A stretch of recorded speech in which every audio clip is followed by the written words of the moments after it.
Good afternoon, everyone. I'm Muriel Bowser. I'm the mayor of Washington, D.C., and we are located in the John A. Wilson Building, our city hall.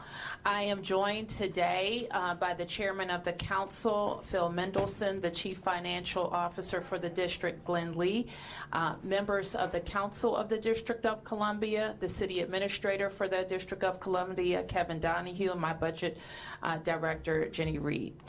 We are here today to provide a briefing on the continuing resolution and its impacts on the district. On Friday, the Congress passed, and over the weekend, the President signed a 6-month continuing resolution to fund the federal government through September. Notably, the resolution lacked the customary language that allows the district to continue operating under our current budget, the fiscal 25 budget, the Congress had previously approved last summer. As discussed last week, the omission could potentially result in a $1 billion reduction in our approved spending, which would negatively impact the district in a number of ways. And because these are our local funds, it would not result in $1 of federal savings. In response, on Friday, the Senate passed a bipartisan bill, S1077, the DC Local Funds Act, which would rectify this oversight and safeguard the district from unnecessary budget cuts in the middle of our fiscal year. I want to thank Senate Appropriations Chair Susan Collins of Maine, as well as Vice Chair Patty Murray, Senator Angela Alsobrooks, Senator Tim Kaine, Chris Van Hollen, and Senator Mark Warner for their leadership in advancing this measure. Now we are actively working with our congressional allies to ensure the House of Representatives expedites the approval of this critical bipartisan measure just as soon as possible. So despite these challenges, I want to be clear about this. We will meet our financial obligations, and we will maintain the high standard of services that our residents, businesses, and visitors expect. We're going to stay focused. Excuse me. I tried that before. Did you tell President Trump that Quran is illegal? Do you know the pardon of those officers is uncommitted? Is very much like basic as I said. Do you know the pardons of these officers is very much unconstitutional? Do you understand that? Ms. Hilton, I'm happy to talk to you following this briefing. Don't touch me. Ms. Hilton, if you would step outside, I tried I'm happy to talk to you. I tried to ask you, and I'm asking you again. Do not touch me. Do not touch me. Do not put your hands on me. Do not put your hands on me. Did you tell President Trump that Quran is illegal? No. Do not touch me. You didn't tell him that.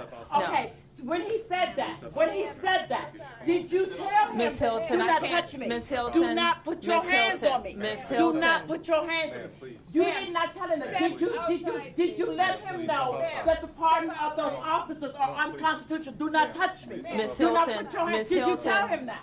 I asked you before. Did you tell him No, that? Ms. Hilton, I haven't you tell talked him to the president about your son. Don't touch me. I made my point. I'm done. Okay. Let me just repeat. I already talked to you about the district's commitment to maintaining our public safety and services and staying focused on our students, schools, and neighborhoods. Our biggest focus at this time is our economy. That said, we have also initiated contingency planning to address potential fiscal shortfalls. The district has a long-standing history of resilience and prudent financial management. That's why we came into 2025 with a AAA bond rating, 29 consecutive balanced budgets, and strong reserves. And on April 2nd, we're still on track to deliver our 30th balanced budget to the council. So while I am confident that we will navigate these priorities and navigate these uncertainties, I want to extend my hearty congratulations to everyone, including our council members, our residents, businesses, especially our school children who advocated for DC last week. Our home rule is limited, but our voices have been heard. So I want to thank you again for being here. I want to turn to the chairman for any comments, and then we can take a few questions. Thank you, Mayor Bowser, and good afternoon to everyone here. I'm going to avoid introducing each of my colleagues by name because I didn't write it down and I'll forget somebody, but we are joined by 10 of the council members. See, I have to remember. 10 of the council members. And the reason why we are all here, standing with the mayor, is to once again make the point that the government of the District of Columbia is united in addressing this concern with Congress. We are thankful that the Senate at least passed that second bill that Senator Collins moved, and with support from the jurisdiction's representatives. We're very thankful to them. But of course, now we have to make sure that the House passes that as well. Just a couple of points I want to emphasize. For those who might be watching this, who don't realize these are local dollars, these are not federal dollars, that the cuts that the continuing resolution would have doesn't benefit the federal government in any way, that it is a result of changing the rules in the middle of the fiscal year since our budget, our spending at the FY25 levels was authorized twice before in continuing resolutions. So the cuts, if we were to have to make them, would be very, very difficult to make, if not devastating.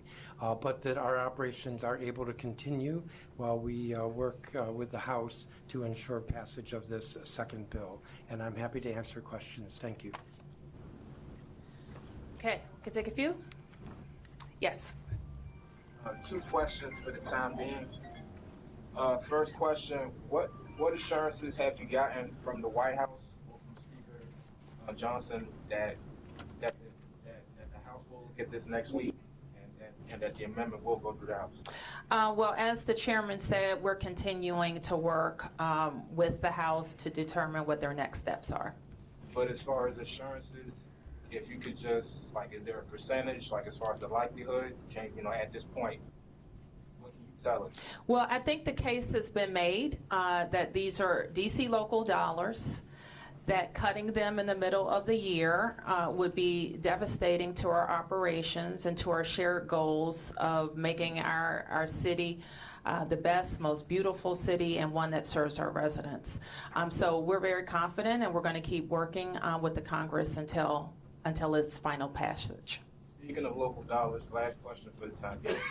What is the contingency plan if the House rejects this? So are we looking at fewer school days during the week? What's the contingency plan just in case? We haven't gotten to that stage. Yes. What is happening in the interim in this week where we could be waiting on the vote? Do you guys have to make those immediate cuts now? So I'm going to turn to our CFO in just a moment, but let me be clear about this. We're midway through, and even with reverting to a 24 budget, there's no department in the government that is exceeding that. So we are proceeding just as we did last week. But let me turn to CFO Lee. Thank you, and good afternoon. Yes, to answer your question, we're halfway through the fiscal year. So no department is overspent even the 24 level or is close to spending the 24 level simply because of where we are in the fiscal year. So that gives the mayor and the council time to make these really difficult decisions of how to react to a scenario where the CR becomes law.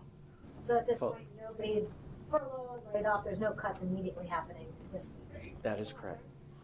Mr. Lee, could we just follow up? Well, beyond that, Did you hear what he said? He said that we're mid-year and no department is anywhere close to expending over its '24 budget. So I don't think we're just talking about this week. Yes, Mayor, can we ask the CFO? sure. What's your question, Tom?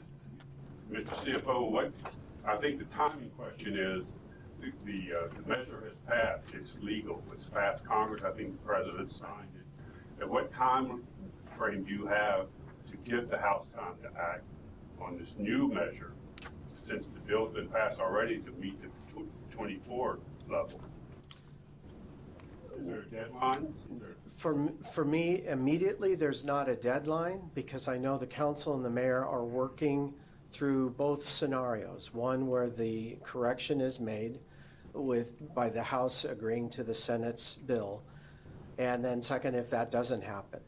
And so I know from my organization's point of view, we're preparing for both as well. And I have confidence that the mayor and council will come to at least initial decisions that will be substantive to deal with the scenario of the CR just being the law as opposed to the other passing through the House. And so at the moment, I'm confident at the effort that's underway to handle both scenarios. Thank you. Mr. Mayor, if I could just follow up my question. You listed the people in the Senate who helped last week. Who are you working with in the House on the Republican side to make sure that Speaker Johnson gets the full message? Well, we always start with Mr. Comer, who is our oversight chair, and we won't leave any stone unturned. No other names you would like to name? No. Has any other Republicans spoken up in public for the District of Columbia? I can't say I have a full scan of what's been said. Thank you. Okay, so why don't I do 3 in the front, and then I'll do 2 in the front here. Yep. I'm Sophie from German Television Debate. How do you feel about President Trump exercising influence on the cultural life in the city? He's going to the Kennedy Center today. Do you support his actions? How do you see cooperation in the future? Well, I will say we were surprised by that, and we revere the Kennedy Center and the role of the arts in the District of Columbia. We were, I think, privileged to have David Rubenstein, who so ably chaired the board, and Deborah Rutter, who did an amazing job. And I think the new leadership, they have big shoes to fill. And so I hope that they have a robust plan to bring the arts and celebrate the arts, the diversity of the arts in Washington, D.C. The Kennedy Center is important to us. Cultural tourism is important to us. So we need it to be operating at full steam. Yep. Yeah, Mayor, we saw unanimous support in the Senate last week, and I know that you were in touch with Senator Collins, but I'm wondering if there was anything else you personally were doing, or members of your staff, with other Republicans in the Senate. What was your message to them? Any commitments that you made, or to clear any misunderstandings that they had? What were those conversations? I can tell you, as I said, we had a full court press in the Senate, and our conversations were similar to what you've seen, our talking points that we shared with the Senate. Our budget is approved. These are local dollars. It doesn't save the federal government any money. We're halfway through our fiscal year, and cutting now would be reckless. I could ask one more question. Yep. Are there any other options that the district is exploring intended to mitigate the impacts of the anticipated cuts if this were to go through? Anything legally or legislatively? Well, Megan, this is what I can say. The best option is for the House to fix this, and we're going to stay focused on the House fixing it. Yep. Mayor Ben Peters, Washington Business Journal. The Trump administration said on Friday that they are planning to call off the FBI's relocation from D.C. to Greenbelt. How does that change the district's planning for that city block? Well, first, we have been supportive of a FBI relocation off of Pennsylvania Avenue, and that's where we've been for a while. We do think that it will create a nexus with the rest of our vision for the downtown. We've also been supportive of it locating at an underutilized metro station like the one that was chosen in Maryland. We've always anticipated that about 1,000 FBI personnel would remain in the district. So we will work with the administration on those personnel. So that's one question. But a larger question is, where are all the employees? We are not talking about the same cadre of FBI personnel that we would have been last year. So I understand that a lot of the personnel are being sent around the country. This side. Mayor, quick follow-up on the question. I know there's no timeline of when this needs to be addressed, but is there, I mean, are we talking days? Are we talking weeks into this would actually kind of, we would kick into, you know, the part B of this and actually start seeing layoffs happen? I can't really add more than what has already been said by the CFO. We're halfway through the fiscal year. There's no department that is coming close to FY24 expenditures at this point. And so we're managing through the political process. And just to follow up, obviously, you know, this would impact, as you know, city employees. Just your message to them as, you know, we saw a lot of them lobbying on Capitol Hill, kind of expressing themselves. Thank you for asking that, because there is a lot of anxiety among our staff as well. And we want them to know, and they should know this, that I said today, we meet our obligations. And if there is ever any impact to our staffing, we are going to let people know what we're working with, and they will be treated with dignity and compassion. Yes. Mayor Bowser, I wanted to ask, were you prepared for the possibility that the Senate would have passed the funding resolution without that bill to help DC? And if so, would there have been cuts as of today? And can you give us any specifics on what that plan involved as far as, was it layoffs of police and teachers, 911 center? Well, that's not where we are. I'm not going to look back and kind of speculate about that. This is where we are. We have a bipartisan, unanimously approved resolution from the Senate led by Susan Collins. And I might also add that Senator Collins coordinated with the House on the House side, Representative Cole, who is on approps in the House side. And so that coordination happened. She spoke very clearly that she had the support of Representative Cole and President Trump in advancing the bill. And so I think both of those things go a long way. Well, Yes. Worst case scenario, if this doesn't pass for some reason in the House, I mean, can you say any specifics about what would happen as far as would people lose their jobs, layoffs? What I can tell you is that we're going to follow the law, and we'll follow the federal law, and we will be compliant. We will meet our obligations, all of them, and we will work with the members of the council to make the best decisions for Washington, D.C. Yes, Mark, and next, and then to Lou. Thank you. I'm wondering, you seem to have walked back just a little bit about the amount that this might be impacting, the $1 billion, from your initial letter to Congress, which really sounded the alarm, to today saying potentially $1 billion, and being very adamant about pointing out that you haven't reached your levels yet. So do you now believe, looking at this, having had a chance to look at it more closely, that if it were to go in effect, the number may not be as big as $1 billion? The CFO is shaking his head. No. No, that's what I believe. That it would be, it still would definitely, if it goes into effect, it would be, okay, I appreciate that. And then to clarify, have you spoken to Representative Comer since Friday, since the Senate passage? Not to Representative Comer, but his team. And to anybody on the House Speaker, to Mr. Johnson's team, have you spoken to him or his staff? Of course, yes, we're speaking with his staff. And what have they told you? Have they given you an indication whether he'll bring it for a House? Mark, we're still working it. I don't think they have the bill yet. I'm not sure it's come over from the Senate yet, and so they're on recess. So I wouldn't expect like a lot of action during recess. They're back on Monday, and we're gonna get to work on it.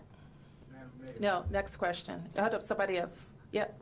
Yeah, Matt from the Washington Times. Senator Collins last week mentioned that the budget cuts were a mistake when she was speaking on Capitol Hill. I was wondering if you agree with that assessment, given some of the DC-focused legislation coming out of the House. I don't know. And I do know, and I trust Senator Collins' judgment. You don't think it was intentional? I don't know. Yes. Lou? Yes, Mayor, thank you. I was just wondering, in addition to the possibility, which people seem to think is not likely that the House will not go along with the Senate on the bill to exempt DC from the big budget cut.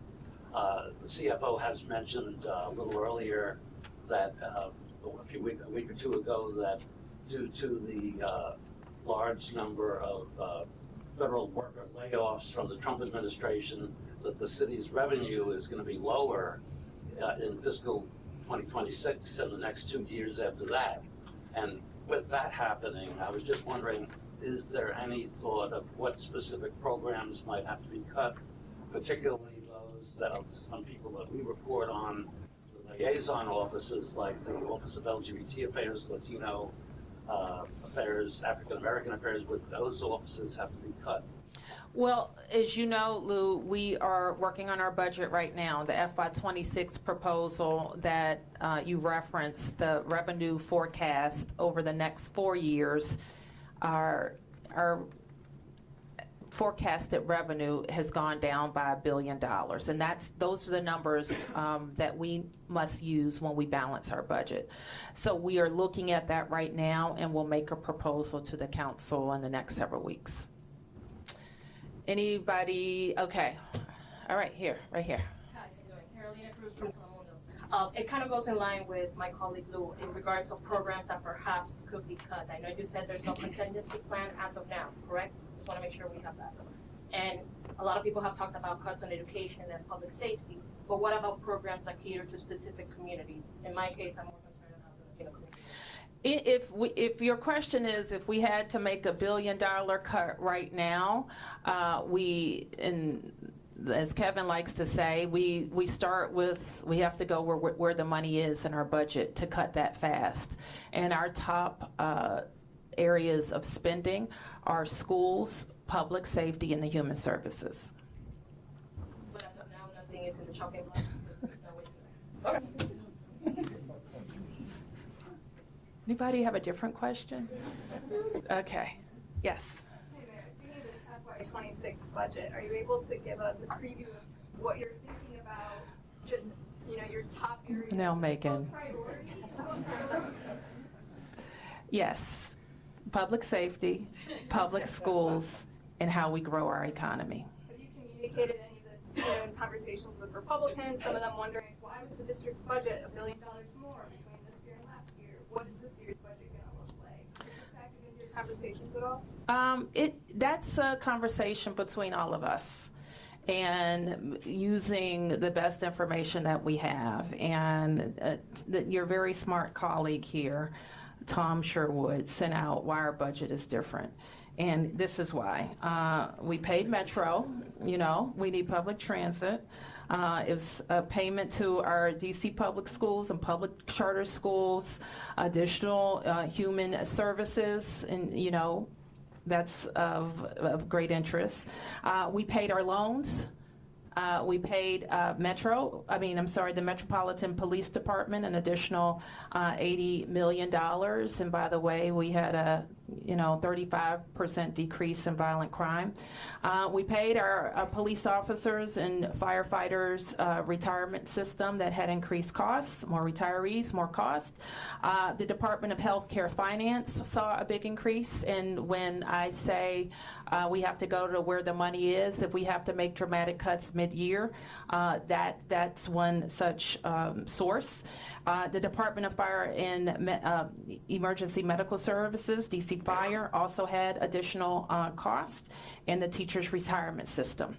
So when we think about increased costs from year to year, we're experiencing increased labor costs, inflation, cost of materials, and greater demand for our services. Just in the schools alone, the numbers that I mentioned represent, unlike a lot of jurisdictions, we have more children in our schools, and that's a good thing.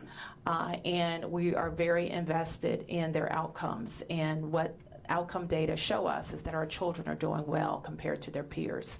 So those are some of the additional costs that were driving the difference between the FY24 budget and the FY25 budget.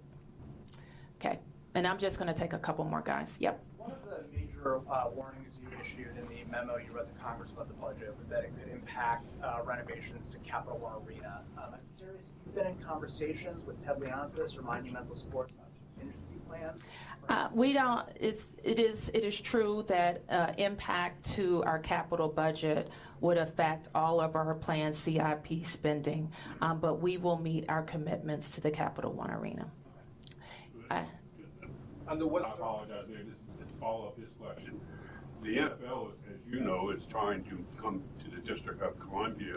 If this $1 billion problem isn't fixed by the House, and you have already budget pressures, can you afford to bring the NFL team back, whatever the deal is going to be? Sure, I look forward to talking to you about that in the future.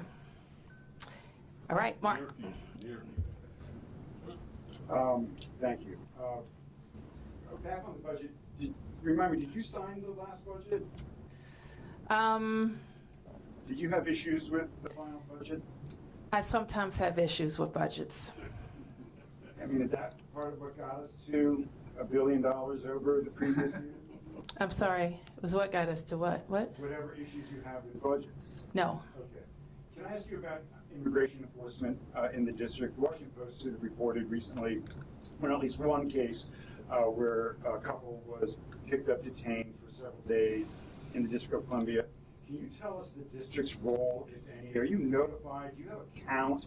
Do you know how many people have had such experiences? No, and I'm not sure that we would. The district has no role in immigration enforcement.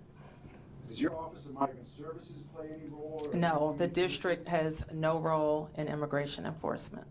And I've asked before, can we speak ever to the head of the Office of Migrant Services for an interview to see what that office is doing? Is that office funded in the next budget?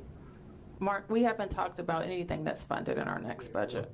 How So, about interviewing the head of that agency who, to my knowledge, has never, ever spoken to the press? well, so that you know, that office is in the Department of Human Services. And the Department of Human Services will take any questions that you have about those services. Okay, okay, last question. Under what circumstances would we have to tap into the reserve funds? So if the House, by some chance, doesn't approve the amendment, what are we looking at as far as that? Well, there are a lot of legal requirements for our use of we have a bunch of reserve funds, and the CFO can talk to you about that when we conclude. But there are a lot, we would follow the statutes, mostly local, and some federal statutes that govern how we use our reserves. And if it comes down to it, under what circumstance would you forego pursuing the stadium? That's a decision that certainly I'll use my best judgment to make. Thank you. Nope, that's all I have to say. Thank you, everybody.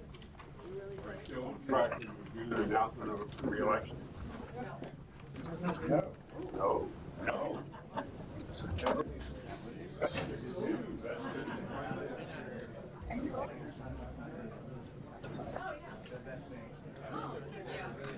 Bill, you're getting too old. Don't get down on the ground. You can't get up.